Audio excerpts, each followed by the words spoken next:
Et bonjour, alors on va continuer notre étude du simple déforme sur le bend. Alors le bend, il a pour effet de plier, plier l'objet en fonction d'un angle par rapport à son origine ou par rapport à un objet qui va définir l'origine, avec les limites de départ et les limites de fin, exactement comme le twist, comme on avait avec le twist. Voilà. Donc pour faire ça, je vais passer au mode edit pour travailler. Je vais agrandir mon objet. Alors, tout de suite sur les X, tiens. Parce que ce qu'il ne faut pas oublier, c'est que ça tourne toujours par rapport à l'axe des. Ça tourne autour de l'axe des Z. Hein, là, je suis en vue de dessus. Et je vais augmenter l'angle. Enfin, je vais augmenter le nombre de loop cuts. Parce que là, j'en ai.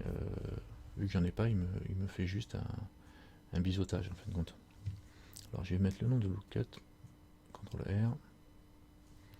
Et j'augmente. Voilà. Comme ça. Et là, comme je suis au centre, comme mon origine est au centre, il va me plier les deux côtés par rapport au centre, par rapport à son origine. Donc là, j'ai 45 degrés, j'augmente et je peux faire un bend. Alors, je vous rappelle que je suis en vue de dessus. Je peux aller jusqu'à 360, c'est-à-dire que ça boucle le système. Mais c'est toujours par rapport au centre et du coup, ça me décale par rapport à ce centre-là. Si je suis au mode edit, donc je ne décale pas le centre, si je bouge mon objet, je peux resserrer. J'ai pas pris les deux du bout, donc évidemment ça fait une forme un peu bizarre. CTRL Z, je vais tout sélectionner. Voilà, je peux déplacer mon objet pour me caler ici juste au bord, de façon à ce que le bord extérieur corresponde au point 0. Donc du coup on obtient ça. Et si je descends, je vais augmenter le rayon et en maintenant toujours la même épaisseur qui correspond à cette épaisseur là. D'accord. Donc on peut passer ici ou ailleurs. Après on a un point, alors, si je ne mets pas à 360, j'ai un point de démarrage et un point de fin, qui correspond au point de droite et au point de gauche de mon objet. Et là, c'est calé aussi par rapport au centre, aux origines de mon objet. Donc là, si je veux déplacer ces bordures-là, il faut que je déplace ici sur l'axe. Voilà. Et je me mets, par exemple, le démarrage. Mon origine se fait sur l'origine, ce coin-là, et donc il tourne.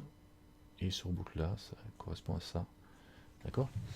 Donc là, ça paraît assez simple. Alors, n'oubliez pas de ne pas déformer ni déplacer votre objet.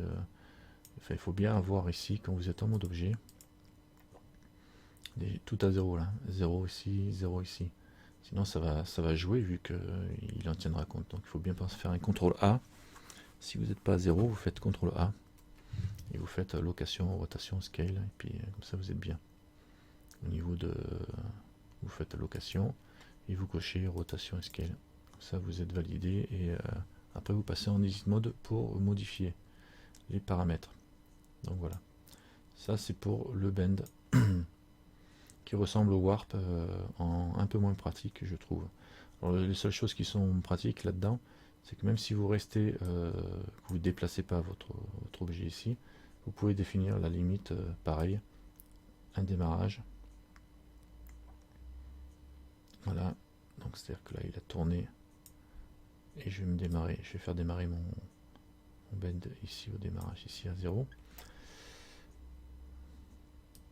Et on peut faire le point de démarrage et le point de fin. Voilà, je démarre là et il court, donc ça tourne. En fait, quand il part de là, il tourne comme ça.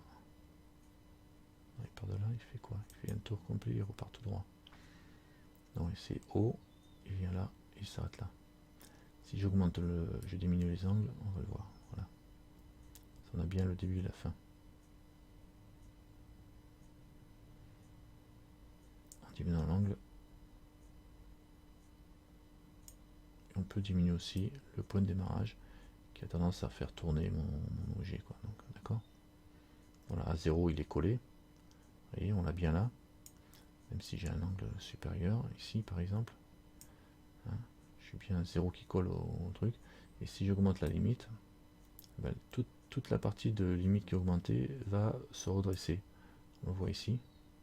et du coup le reste s'enroule. Comme ça qu'on peut faire un 6 ou un crochet ou une canne, ce que vous voulez, tout dépend de ce que vous voulez faire. On peut monter jusqu'au bout. Voilà. Petit crochet, facile. Et pareil de l'autre côté, c'est-à-dire que si je touche l'autre, ben c'est l'autre qui va devenir droit. Voilà. Donc là j'ai des parties qui sont droites ici. Voilà. Droite là et droite là. Et ça peut être sympa pour faire des formes qu'on ne connaît pas toujours. Après il suffit de le faire pivoter. Là pour faire un petit nœud. Il suffit d'augmenter le avec un subsurf juste avant pour augmenter la souplesse du système. D'accord?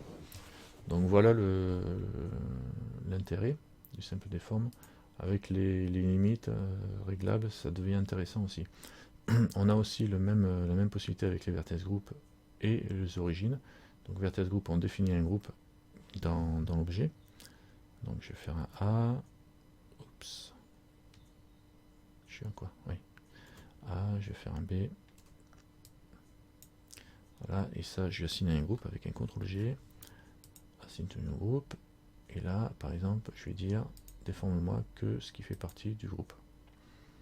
Donc là, pour le coup, ça part un petit peu en cacahuète, ce qui est un peu normal, vu qu'on a des limites, etc. Donc je remets tout à 0 et à fond ici. Et là, oui, en plus j'ai déplacé le procède. J'ai déplacé alors que j'avais pas tout sélectionné. Voilà, je fais un A.